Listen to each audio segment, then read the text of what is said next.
Good evening. This is a sound and light test for our friends from the media.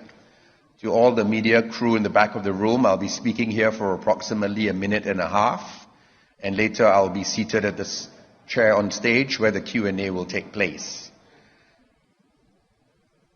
The keynote address will take place at this podium at approximately 8 o'clock. It will begin with welcome remarks by Dr. Bastian Gingrich from the IISS, followed by the keynote address by His Excellency Emmanuel Macron, President of the French Republic. I'm going to go on for a short while more to allow our friends from the media to confirm their sound, audio feeds, as well as white balancing. My colleague will be with you to confirm you're receiving all the correct signals. I will go on for a short while more. The IISS Shangri-La Dialogue, also known as the Asia Security Summit, convenes in Singapore from the 30th of May to the 1st of June 2025. The event takes place in sunny Singapore in the spectacular ballroom of the Shangri-La Hotel. I will keep going on for a short while more to confirm your audio and white balancing. The opening remarks will take place at this podium at 8 o'clock, followed by the keynote address by His Excellency Emmanuel Macron, President of the French Republic, immediately after. Following the conclusion of the keynote address, there will be questions from the floor that His Excellency will take from his seat while seated on stage. Okay, the IISS Shangri-La Dialogue, also known as the Asia Security Summit, reconvenes for its 22nd edition here in Singapore from the 30th of May to the 1st of June 2025. How are we at the media for the back of the room? Please let my colleague there know. Okay, I'm going to move on to the seat where His Excellency will be sitting on later for the Q&A segment. Thank you.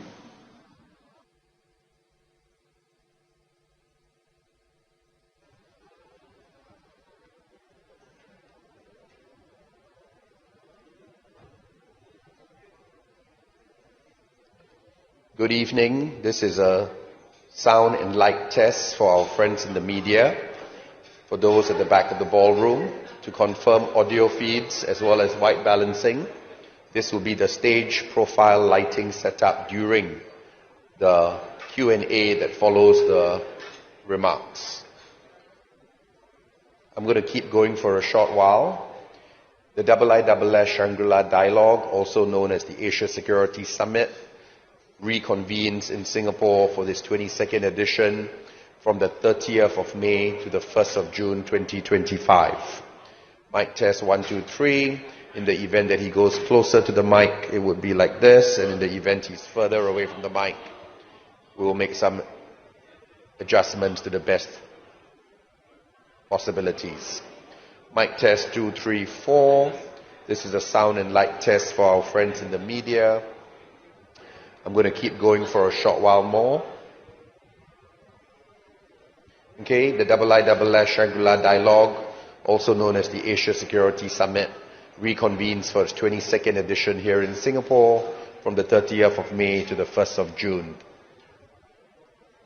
We're going to do a last confirmation with the media team, and if everybody's good, I will now wrap up on the sound and light test. Thank you very much.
Mic test 1 2. Mic test 1 2. We're doing a sound test for the Q&A segment. Once again, this is a sound test for the IISS Shangri-La Dialogue, also known as the Asia Security Summit, reconvening in Singapore for its 22nd edition from today, the 30th of May 2025, to Sunday, the 1st of June 2025. Mic test 1 2 3 4 5. Janice, if you want to come and walk on stage, we're going to do another sound test for the Q&A that will follow the opening remarks and the keynote address that will be delivered from the podium. Thereafter, there will be a Q&A at this very 2 seats with the President of the French Republic seated where I currently am, and the moderator, Dr. Bastian Gigrich, would be seated on my left. Okay, mic test 1 2 3. We're going to keep going for a while. Welcome to the IISS Shangri-La Dialogue, the 22nd Asia Security Summit, which reconvenes in Singapore from today, the Friday, the 30th of May 2025, till Sunday, the 1st of June 2025. Should you wish to join the conversations, you may find the social handles for various social media channels, and please remember to connect to the IISS Wi-Fi network should you require Wi-Fi within the ballroom. Okay, mic test 2 3 4. The IISS Shangri-La Dialogue, also known as the Asia Security Summit, will be reconvening and starting shortly, officially, from approximately 8 p.m. in this ballroom. Mic test 2 3 4.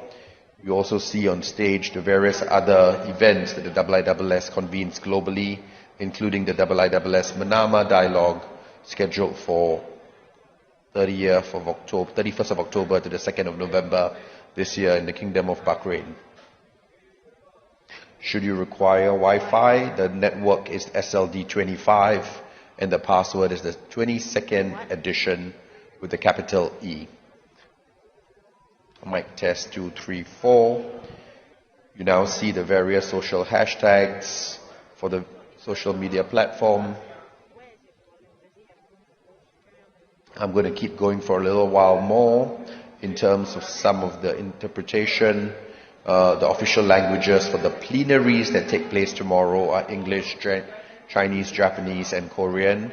And these official languages are only applicable for the plenary session that runs tomorrow. Mic test 2 3 4 5 6 7. Top. We're going to move over to the moderator's microphone. Check 1 2 3 4 5 6 7 8 9 10. This is a question for the French President. Confirming the... Mic test 1 1 1 1 2 3 4 5. Can you hear me talk to you? 6 7 8 9 10. 1 2 3 4 5 6 7 5 6 7 8 9 10. 1 2 3 4 5 6 7 8 9 9. You're very good. 9 okay. 9 10. All right, we will now wrap up on the sound test. Thank you very much.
Ladies and gentlemen, our program will be commencing shortly. We invite you now to take your seats in the ballroom and switch your communication devices to the silent mode. Thank you.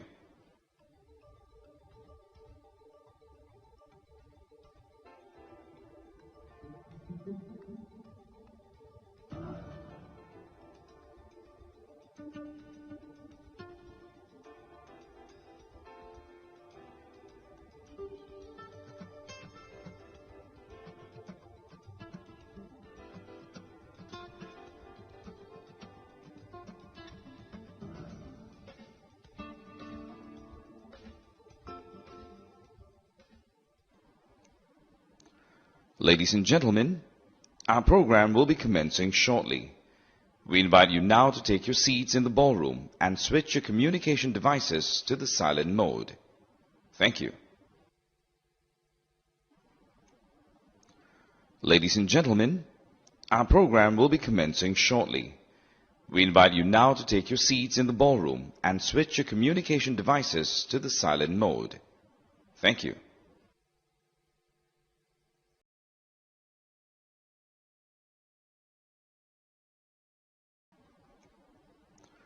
Ladies and gentlemen, our program will be commencing shortly. We invite you now to take your seats in the ballroom and switch your communication devices to the silent mode. Thank you.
we Okay. can was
Good evening,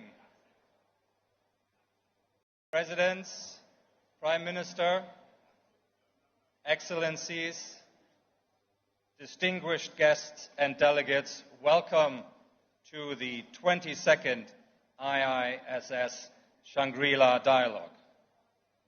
The IISS is delighted that you are here in Singapore to engage in 3 days of defense diplomacy. The Shangri-La Dialogue, since it was first convened in 2002, and with the unwavering and outstanding support of the government of Singapore, for which I am very grateful, has been a platform for governments to explain and present their policies, for those policies and their differences to be discussed in an open and transparent way. And it's been a platform for partners to find and reconfirm common purpose in their pursuit of solutions to the many regional security challenges that define our agenda. In our time, the rules that govern political relations, economic exchange, and more generally, the civilized conduct among nations are under severe pressure. Narratives of great power rivalry and of multipolarity compete and often intersect. In response, some governments are attempting to hedge their engagements, some are attempting to build bridges, and others are increasing their commitments to partnerships, new and old. Many are finding that engaging on their own terms with the international security environment is indeed very challenging. Connecting national ambitions to economic and military capabilities strains resources and sometimes depletes political capital fast. But understanding partners and working with partners is a prerequisite for the effective and efficient allocation of these resources. It is true that regional security contexts are increasingly linked, and yet instruments of security governance need to primarily work for the region that invests in them to be sustainable. And in this context, the IISS itself maintains a multi-region presence and identity, convening the Shangri-La Dialogue and the Manama Dialogue, the two premier security and defense summits in their respective regions, the Asia-Pacific and the Gulf. And in Europe, in light of the many threats and regional and global security issues, the IISS, headquartered in London with a very vibrant office in Berlin, has significantly grown its activities. We now convene a defense summit in Prague, which is focused on military capability and defense industrial questions, and the Global Security and Innovation Summit in Hamburg. Both contribute to the conversation in Europe on how to generate capabilities and capacity so that Europe can take responsibility for its own security. And I'm delighted that one of the people helping us do this is IISS trustee and former French Minister of the Armed Forces, Florence Parly.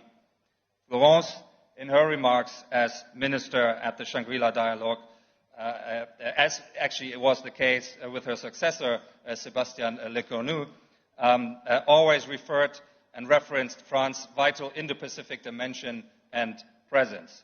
So it is splendid and an honor that we have here with us today Emmanuel Macron, President of the French Republic, to deliver the keynote address at this opening dinner. The President, in the last few days, has completed successful visits to Indonesia and Vietnam, which have further strengthened the economic and military ties with those nations. And you will recall that under the President's leadership, France has developed and brought to life its Indo-Pacific strategy.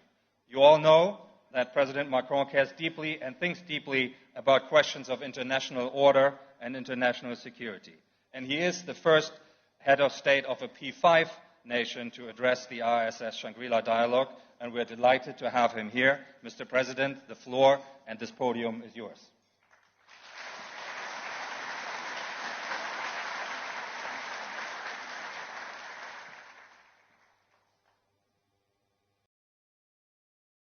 Thank you very much for this introduction, Mr. Chairman. Presidents, Prime Ministers, Mr. Prime Minister, dear Lawrence, Ministers, Members of Parliament, Ambassadors, Generals, ladies and gentlemen, I want first to thank Prime Minister of Singapore for his hospitality and his commitment to the strategic partnership with France.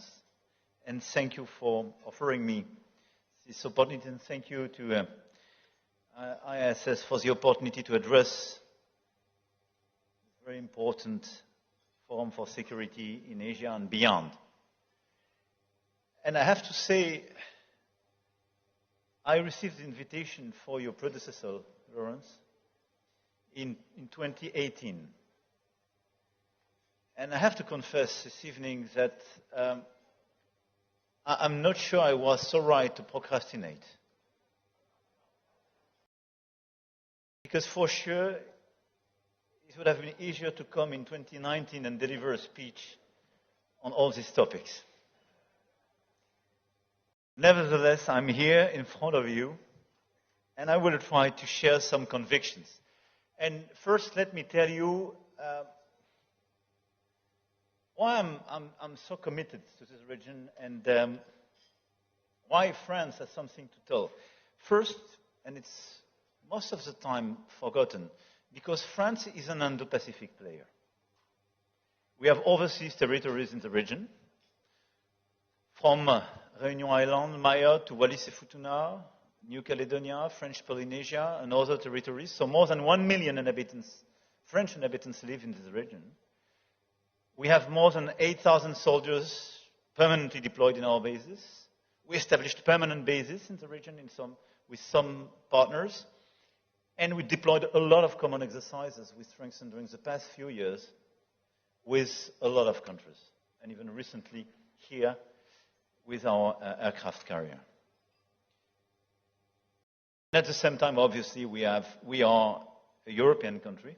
And I will revert in my remarks several times about this new special relationship we have to consider between Europe and Indo-Pacific, and European Union and ASEAN. Clearly, we are living in a time of multiple crises, and it has to create new incentives to cooperate and perhaps try to invent new forms of cooperation as well. I would like first to try to explain a very important concept to me, starting this discussion, which is the fact that we have to be very careful on double standards for our action. Second, I will try to revert on the common interest in strategic autonomy we have between Europe and Asia, and I will try to share some key pillars of this new partnership between Europe and Asia. But first, allow me to start with the importance of not to accept, I would say, the double standards in the current environment. Indeed, we live in this world of multi-crisis, and the big risk is just to look at the crisis at our border and to forget our principles and to forget the fact that all these crises and these wars are interconnected.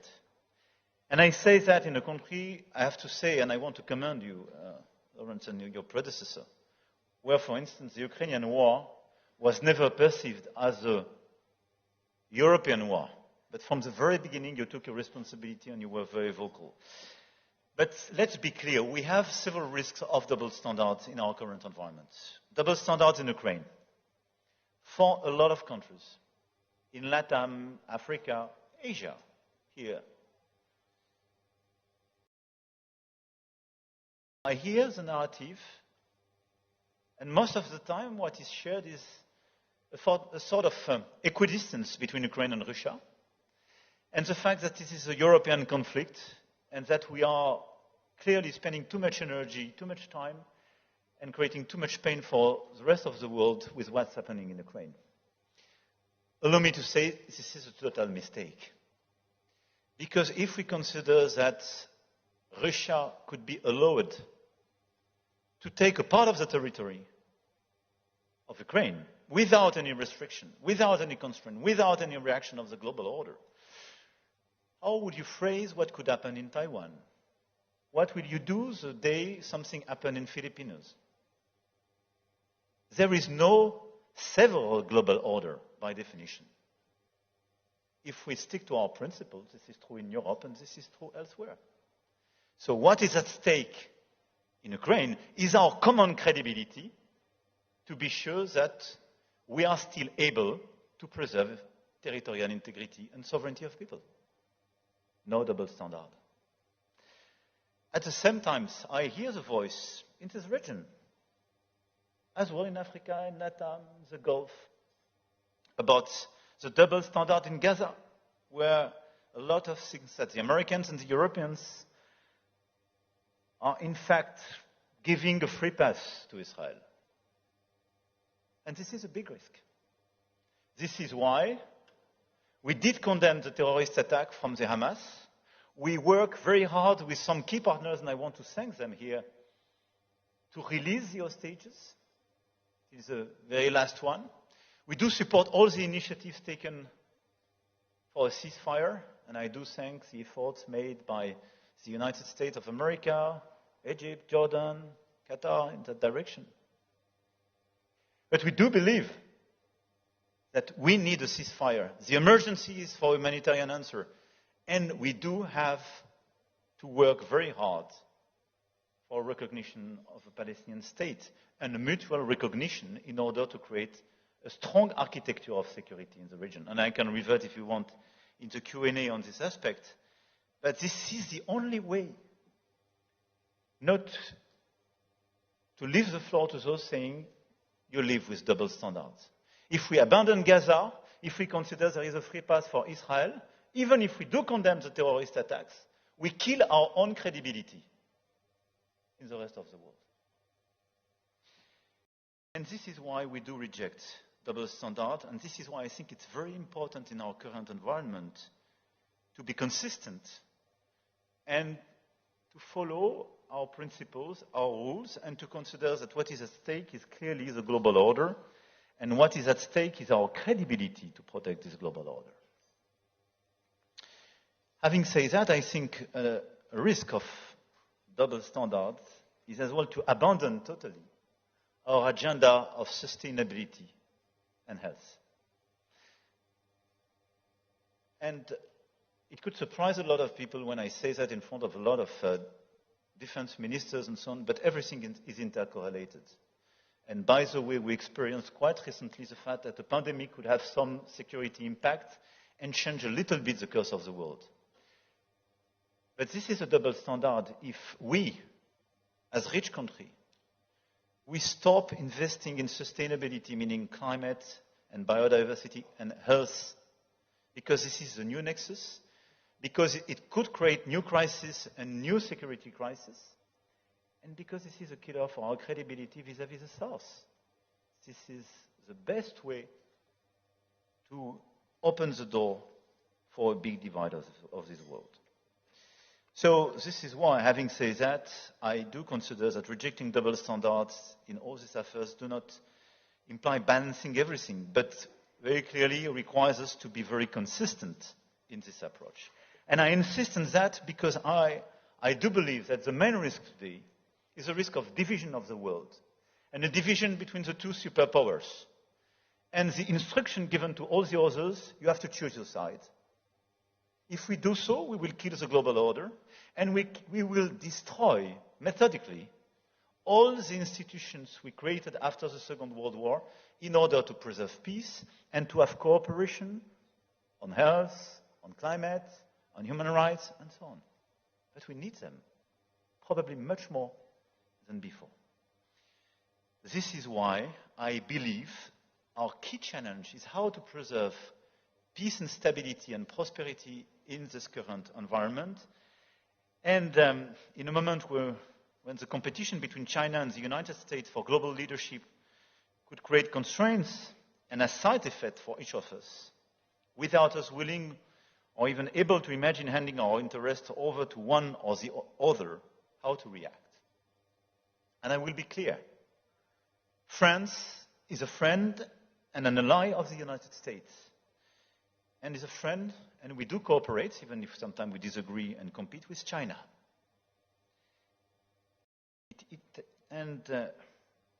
I do intend to remain so, loyally.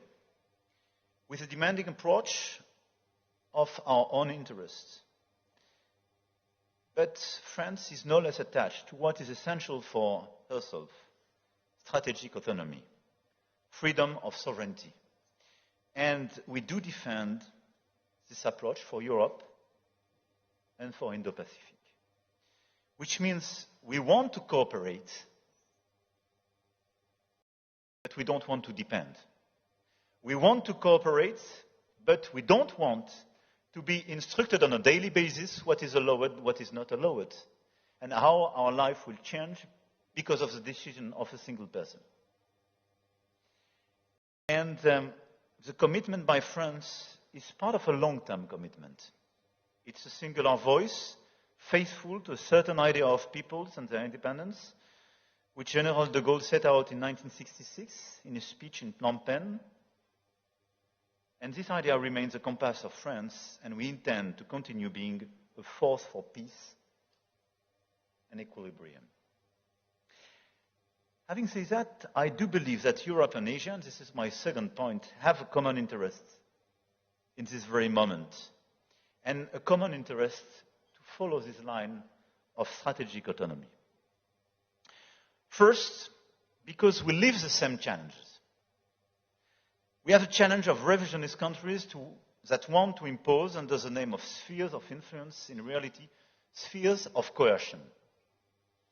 Countries that want to control areas from the fringe of Europe to the archipelagos in the South China Sea, at the exclusion of regional partners, oblivious to international law.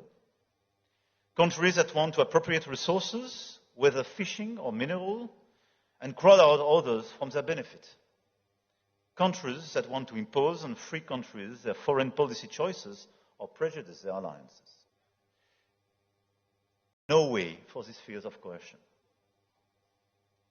Second, we have the challenge of terror and enduring mutual grievances that remains all too present, and we saw it very recently again in the region. And it is compounded by the alarming propensity of countries to resort to force, including between heavily armed states, as we saw it as well very recently. Third, we live in a time of a potential erosion of long-time alliances, whose credibility and clout is under threat. Alliances, by the element of balance they brought, had been essential to maintain stability in Europe and Asia. And the sense that their promise might not be ironclad is ushering in a new instability. We see it every day. And the credibility of the alliances, which is to be confirmed, is a very important point for stability. Fourth, we have now a big risk of nuclear proliferation. This is why the situation in Iran is so critical, and this is why we do consider that the work which is being done by the United States of America in Iran is so critical. And this is why, especially the E3, wants to be a reliable and consistent partner in order to avoid any type of nuclear proliferation in Iran. Because it would trigger all sorts of justification to proliferate elsewhere with a domino effect. But let's be clear, the situation is very challenging as well in Europe. When Ukraine, the country that renounced nuclear weapons in 1991, is the one that Russia is repeatedly invading, how could there not be a second thought? When the DPRK is developing a massive nuclear arsenal unconstrained by China and is now entering an alliance with Russia, a nuclear weapon state, permanent member of the UN Security Council, supposed to act responsibly, how are regional countries threatened by the DPRK supposed to act? What can reasonably be on their mind when they owe their people, before anything else, their security? In Europe and in Asia, how can mid-sized countries faced with aggressive nations ensure that they won't have to surrender or live in fear? Sure enough, our challenges are not only similar, they are getting increasingly intertwined. They are intertwined because when you look at the situation, during the past few years, I had objected to NATO having any role in Asia, because for me, N is for North Atlantic. And because I don't believe in being enrolled in someone else's strategic rivalry. But what's happening with North Korea being present alongside with Russia on the European soil is a big question for all of us.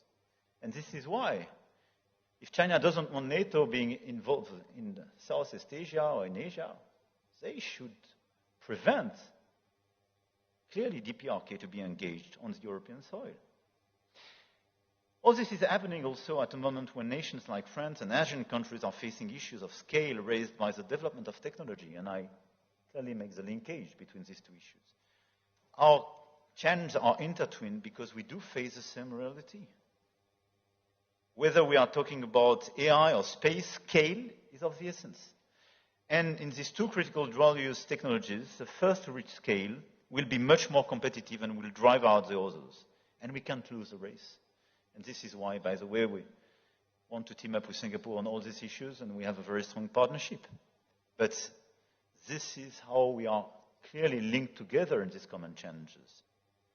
Another race we cannot afford to lose is that of hybrid warfare. With cyber and disinformation, there is a clear attempt to undermine our democracies, our social cohesion, sometimes even our territorial integrity. And all this is done with underlying geopolitical aims. And clearly, this is the same here and in Europe. More generally, as we do ourselves for future confrontations, we have to make sure that we arm ourselves with the tools of tomorrow's, not yesterday's war. And let's be clear, both ASEAN and Europe are impacted by the unpredictability of the new tariff approach and the end of a rule-based order for our trade. And this is something which will impact our prosperity, our capacity to finance our defense efforts, and something which will request much more cohesion. All these challenges I've just mentioned are the perfect illustration of the fact that we are living in a time where what we have to do is to face these challenges and to take into consideration that both the Europeans and the Asians are much more intertwined than we thought. But the question now is how to act concretely in order to deliver the strategic autonomy agenda. This is a challenge for Europe, this is a challenge for your region, and this is a common challenge. Because this is the only way to preserve freedom, prosperity, and security. Let me start by Europe first. We cannot overestimate the depth of the mental revolution brought about by Russia's aggression and the concerns about alliances. But let's be clear, I have advocated for years more independence, more sovereignty, more strategic autonomy for all Europe. Let's be clear, there was a doubt during a few years. But in March 2022, the European Union decided very clearly a strategic autonomy agenda. And we decided on defense and security, on technology, on industry, on energy, on all the different fields to reduce our dependencies and de-risk our model. It is absolutely critical in the current environment.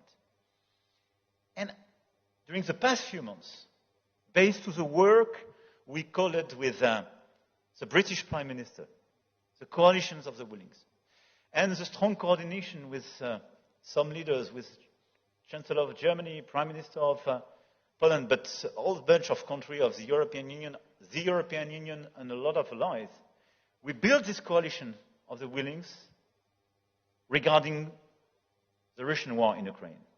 And the message was very clear. We will work together to the very end to provide security guarantees to the Ukrainians, to build a robust peace in this region of the world, and to reinvest on our own defense and security, because Russia will remain an existential threat for us. This is the second wake-up call after 2022. And what we will do, what we are doing, is to increase till 3.5% GDP our defense expenditure. Probably we will go further and faster. But this is the willingness of the Europeans to build their independence in terms of defense and security, which is consistent with the request and the fair request of the United States of America, which is to say, you should take more of the burden for your own security. We cannot afford anymore with all the expenditures for your security. A third of the expenses on the eastern flank of NATO is taken by the US. We need the Europeans to do much more for themselves. But at the same time, we need the Europeans to be much more independent for themselves, meaning building their own capacities and capabilities, developing their own industries, and working by choice with the US, with partners here in the region, but not depending on anybody, especially for our own security. This is our agenda. This is the agenda of strategic autonomy.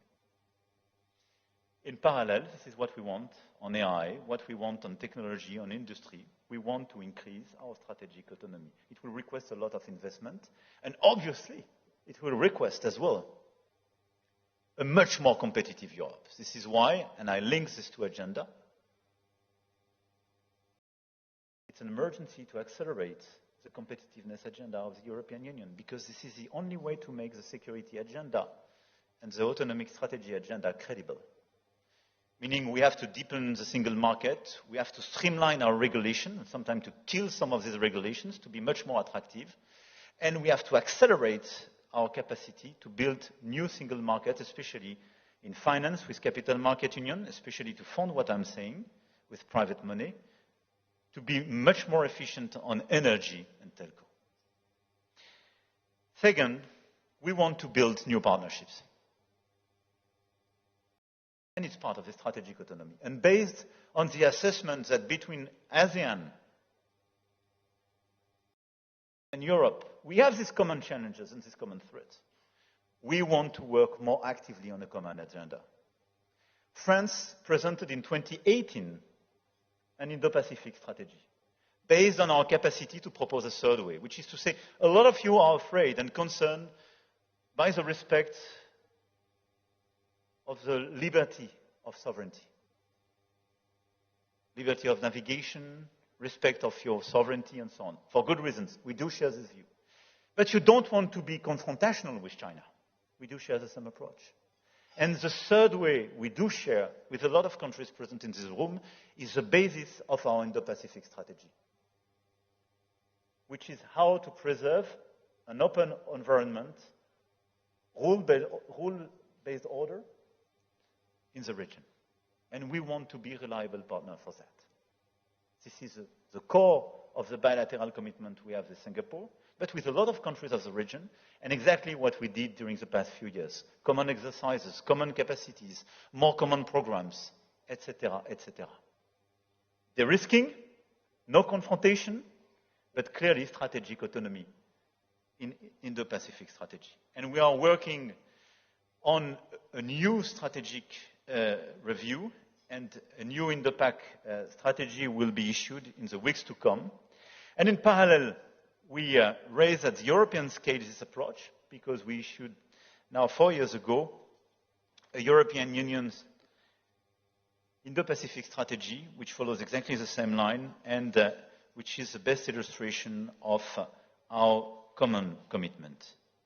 And very clearly, we want to go further, particularly with India, the Asian countries, and the members as well of the Trans-Pacific Partnership. And for me, this new approach is very important, and we discussed yesterday with the Prime Minister and with a lot of countries here. If we team up, we represent a third of global growth, even more in terms of trade. We have a lot of credible players. Some of them have deterrence capacities. Let's work together on this agenda of strategic autonomy. Let's work in an open way, in a genuine way. Let's engage with everybody which is available. But let's work very closely on defense, security, and all the building block of our value chains to be sure that we de-risk our model. Let's work to have as well trade cooperation, new trade agreements. Because if between EU and the Trans-Pacific countries, we have such an agreement. It's extremely powerful for the rest of the planet. Third, having spoken about Europe, about the alliance between Europe and this region, what to do together? New coalitions, new agreements, and how to reset a new rule-based order. 70 years ago, the Bandung Conference was for many the opportunity to express their rejection of the logic of blocs and to express their desire to find their own way. The time for non-alignment has undoubtedly passed, but the time for coalitions of action has come and requires that countries capable of acting together give themselves every means to do so. We must show consistency where others practice a double game. And this is exactly my call tonight at the Shangri-La Dialogue. Let's build new coalition for open trade, open dialogue to de-risk our models, stable environment, and new coalitions to stabilize open and rule-based order. The rules must remain the inviolability of borders, respect for sovereignty, refusal to use force as a means of domination, and we must cultivate a spirit of independence and a desire for cooperation. And saying that, I have the feeling almost to quote the DNA and to describe the DNA of Singapore. But this is exactly what we need. With, in fact, the offer to both the US and China to join such an approach. But we cannot just remain seated and say, okay, there is no more WTO. What do we do with the tariffs? Okay, we are not so sure that we have the full-fledged guarantee in the existing alliance. What do we do? We want to act. We want to preserve our stability, our peace, and our prosperity. So let's work together. Let's build a positive new alliance between Europe and Asia based on our common norms, on our common principles. Our shared responsibility is to ensure with others that our countries are not collateral victims of the imbalances linked to the choices made by the superpowers.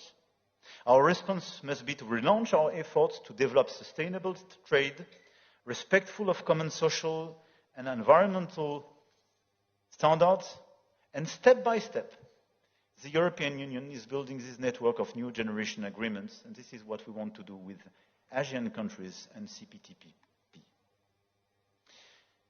I do believe indeed that based on such an approach, we can deliver very credible and concrete results. And I really believe that based on such an approach, we can convince the others to join us, given our magnitude and our credibility. This is, for me, the content of the strategic autonomy we have to deploy now in Europe, and we have to cooperate on this basis with your region. I will just conclude now with a plea, a call for action for Europe and Asia to work together on a coalition of independence, a coalition of countries that won't be enrolled but won't be bullied, a coalition of countries that object to the double standard, a coalition of countries that will pool their strengths to ride the race of technology, uphold norms, and protect their sovereignty, a coalition of countries that will navigate the rough seas of trade and protect the global commons of nature and climate. And finally, a coalition of countries determined not to yield to the whims of the greed of others, but to chart a peaceful way, to bring balance in trouble, and to affirm that negative passions can be opposed and indeed superseded by universal values. This is our common DNA, and this is exactly, I do believe, why Singapore does exist, why your region have so many countries being independent today, and why both France and the European Union are here today. Thank you for your attention.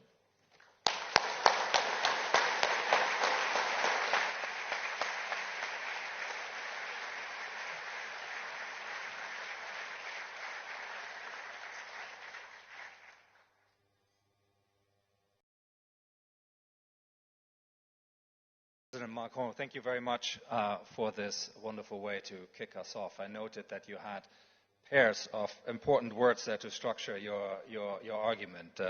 Credibility and consistency that we need to aim for, coercion and conflict that we need to avoid, coalitions and strategic autonomy as means to take on responsibility for our own security and avoid being dependent on others. That's a very rich menu, and you have very kindly agreed to take a couple of questions from the audience, and we will do that. And I see first hands already going up. We will take a few questions that the President will answer, and then eventually we will conclude and move to the dinner part. I think, is Evan Laxmana, if I can get a microphone. Yeah, from ISS Asia. There you go, Evan.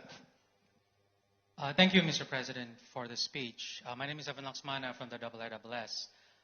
I believe that one of the premises of France's Indo-Pacific strategy is that the Euro-Atlantic and the Indo-Pacific is a single theater. And if that single theater is a two-way street, how do you see France playing a leading role and picking up from what you said earlier regarding multiple crises? Right now, in the Indo-Pacific, there is a proliferation of security crises, ongoing challenges from India, Pakistan, Thailand, Cambodia, Myanmar to the South China Sea. How does France also hope to help ASEAN build a more robust regional security response to these particular crises? After all, their ability to address these current security crises is perhaps their preconditions to achieve strategic autonomy. Thank you. You want to collect a few? Yeah. Shall we take two or three, and then you take them in a group? Yes. Okay. So I think Frank Gardner. I think I see. Can we get a microphone to Frank, please? Yeah. There we go. Frank. Merci, Monsieur le Président. Frank Gardner from BBC, security correspondent. Do you see a military role for Europe in this region when it's got a full-scale war going on its own continent? I mean, Britain is sending an aircraft carrier here when it can't really afford to meet its own defense obligations in Britain. Thank you very much. And if I can get a microphone here to the front. First row here, please. Microphone. Yeah, coming. Chung-Min Lee from Korea. And then maybe we'll take those three. Yeah. Thank you, Mr. President. I have two quick questions, one nuclear on Europe. You have emphasized strategic autonomy throughout your presidency. If European NATO members ask you for nuclear protection, is France willing to provide your force de frappe to your European NATO allies? And number two, we will have a new Korean government in the next couple of days and will be in office on Wednesday. Whoever wins the election, if the new Korean government asks your government for assistance and cooperation on building a South Korean nuclear-powered submarine, will France say oui or no? Thank you. Thank you very much. Let's take those three as a bundle, and then we'll return and take a few more, Mr. President. Thank you. As for the first, by the way, the two first questions were quite close, and with clearly common issues. I would not consider that fixing all the regional crises is a precondition of strategic autonomy, and we have to do both at the same time. And it's true for Europe, and it's true for Asia. Meaning we have to fix what's happening in Ukraine, but in parallel we have to strengthen our strategic autonomy. And you have to do the same. I think for the regional crisis you mentioned, the role of the European Union and some European countries, when they want or are involved in this crisis, is first to assist ASEAN and the key regional players to provide their help. This is what we did, for instance, on Myanmar. And we had this discussion this morning with Mr. Prime Minister on Myanmar, but the question now is much more at the Myanmar level, even if all the countries of the region did their best to promote a solution. But you're right that we have a multiplication of crises, and I would add threats. But I would not oppose the capacity of ASEAN to fix these different crises and the necessity to build strategic autonomy. The second remark, referring to your first question, is that we are working with ASEAN regarding the centrality of this organization in the context of our Indo-Pacific strategy with different approaches. First, procurement and capabilities. And we built some very strong partnerships with some key countries of the region, with our Rafale, but as well our submarines and so on. And this cooperation is not just a commercial cooperation, but it's clearly a strategic one involving a series of clear cooperation. Second, we have common exercises. From Pegasus in the air to the exercise we just deployed in the region with aircraft carriers. And so we multiply this exercise with several objectives: share operational culture, improve interoperability, but as well provide strategic signals and some deterrence vis-à-vis some key players. And this is the way we can deliver. As for your question, but this is as well a bridge towards the second question on the military credibility of the European in the region, let's be clear. We will never sell what we cannot deliver. And if the elephant in the room is the day China decides a big operation against a country, will you intervene day one? I would be very cautious today, but everybody will be very cautious today. I think all the countries in this room, wherever they live, and in fact everybody. But let me be clear. I think our role is not to be a substitute to anybody, but our role is to work for ourselves to improve our strategic autonomy, meaning our own capacity to protect our soil, but through the cooperation we have to help the Asian countries to do the same for themselves and to reduce on both sides our dependencies. And we have to do it in a time where there is an increase of the threats and the strategic risks. So which means this is a very important step. I don't underestimate it. But as for the credibility of the Europeans, and perhaps more broadly, I would be very honest with you. If both the United States of America and the Europeans are unable to fix on the short run the Ukrainian situation, I think the credibility of both the US and the Europeans to pretend to fix any crisis in these regions will be very low. Let's be honest. Because till now, all of us said what happened in Ukraine is a clear violation of international law. What happened in Ukraine is unacceptable.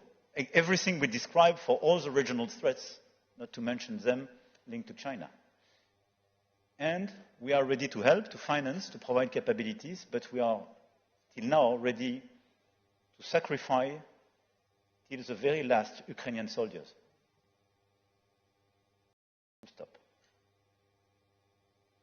So I think our credibility is at stake in this point, and this is why everything is intercorrelated.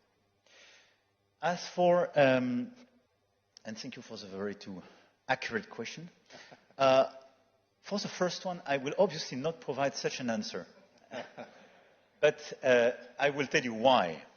Because the credibility of the nuclear deterrence is based on the ambiguity. And I know it's very hard to understand sometimes, but it's very important to stick to this principle. And this is probably one of the weaknesses we have when you are democracies vis-à-vis some authoritarian regime. And this is probably a mistake we made at the very beginning of the conflict in Ukraine when we disclosed too many constraints vis-à-vis the opponents. And this is why, more than 1 year ago, in February 2024, in Paris, I request for restoring strategic ambiguity and stop excluding so many options from the European side. And I'm very happy about the very recent declarations made by the German Chancellor, which exactly did the same very recently. We need strategic ambiguity. The day you give, by the way, all the roadmap to your enemy, you reduce the efficiency of your deterrence capacity. But what I can say is that from the very beginning of the nuclear capacities in France, we integrated a European dimension. And we remain quite large and vague for good reasons. But in parallel, we are working hard and we will launch a new phase, a new era, and I will revert in the months to come on that, in order to have, perhaps with some European countries, a different approach. As for South Korea, I think this is a very fair question, and this question is very legitimate. If I were South Korean, it would be my first question. Which is, in fact, if, guys, you fail to contain the capacity of North Korea to get nuclear weapon, am I sure that I'm still safe? And am I sure the day I will be attacked, you will not fail to protect me? I think we should reopen the North Korean topic first. I think the big risk of the current environment is to open a new proliferation area. And this is why, for me, Iran is so critical. Because the day, de facto, we accept that, it will trigger a series of legitimate requests of a lot of other countries to get nuclear weapons. So this is why the US agenda on North Korea is so important. And because I will be clear, the Europeans don't have the capacity to be the one to negotiate and trigger such a negotiation. This is clearly the United States of America. And President Trump, during his first mandate, started to resume some discussions. And this is part of the strategic discussion we have to frame with the United States, because it's a fair approach to say we want to deliver less for the Europeans, and the Europeans have to take much more of their burden because we want to focus on some other issues. But my fair answer would be, I would prefer us collectively to contain much more the capacities and give you visibility on the North Korean capacities and helping you to get access to new ones.